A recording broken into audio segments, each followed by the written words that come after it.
मागच्या 3-4 वर्षांपासून दरवर्षी वाडी वस्तीतील गावातील नवनवीन लोक येतात आणि सांगतात की तुमच्या भावकीतील अमुक अमुक हा व्यक्ती आला होता आणि तो असं म्हणाला की तुम्ही दीपक दरेकरकडून कशाला गणपती घेताय, आमच्याकडून घ्या, आम्ही स्वस्तात देऊ.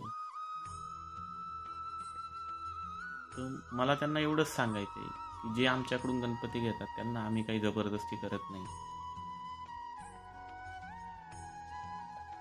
व्यवसाय आहे, कोणी कोणाकडून घेऊ ही ज्याची त्याची इच्छा. पण तुमच्यावर एवढी घरोघरी जाऊन अशी सांगायची वेळ येते की नाव घेऊन याच्याकडून घेऊ नका, आमच्याकडून घ्या. तर तुमच्यावर एवढीच वाईट वेळ आलेली आहे का की बाबा तुमची मुलं बाळ उपाशी राहिलेत? तर मग तसं असेल तर तसंही सांगा, आम्ही आमचा व्यवसाय बंद करू, काहीच अडचण नाही. समोरासमोर येऊन एकदा सांगा तर. धन्यवाद.